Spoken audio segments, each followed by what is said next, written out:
வணக்கம். நலம் தரும் நவராத்திரி விழாவின் 5ஆம் நாள் வழிபாடு குறித்து இந்த வீடியோவில் பார்க்கலாம். 5வது நாளில் அம்மனை ஸ்கந்தமாதா கோலத்தில், அதாவது முருகனின் தாயாக வழிபட வேண்டும் என சாஸ்திரங்கள் சொல்லுகின்றன.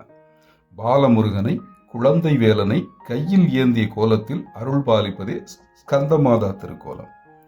தாமரை பூவிலோ சிங்கத்தின் மீதோ அமர்ந்த கோலத்தில் அன்னை இருப்பாள்.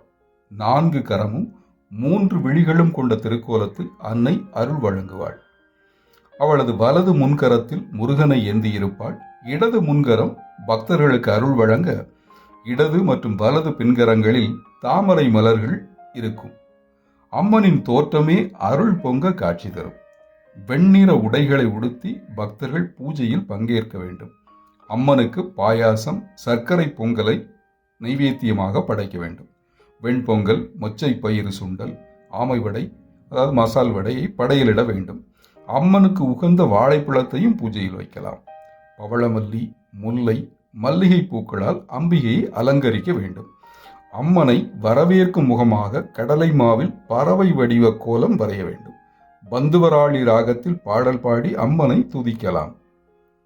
விஷுசுத்தி அல்லது தொண்டை சக்கரம், அதாவது மனித உடல்களில் இருக்கக்கூடிய சக்கரங்கள் என்று சொல்வார்கள். அதில் விஷுசுத்தி அல்லது தொண்டை சக்கரத்தை நிர்வகிப்பதாக ஸ்கந்தமாதா கருதப்படுகிறார். இதனால் ஸ்கந்தமாதாவை வணங்க சிறந்த பேச்சாற்றல், நல்ல எண்ணங்கள் சித்தியாகும்.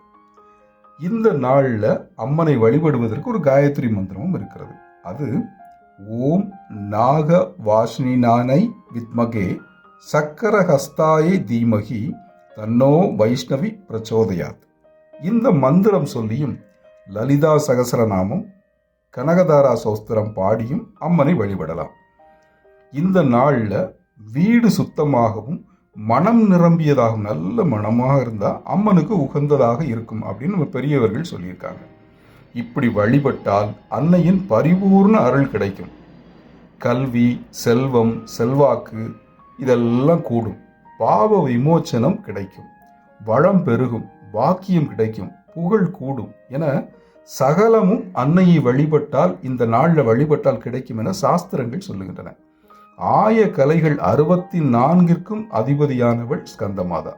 எனவே ஸ்கந்தமாதாவை வழிபட பரிபூர்ண கலைஞானம் கிடைக்கும். எல்லா நலன்களும் கைகூடும் என சாஸ்திரங்கள் சொல்லுகின்றன.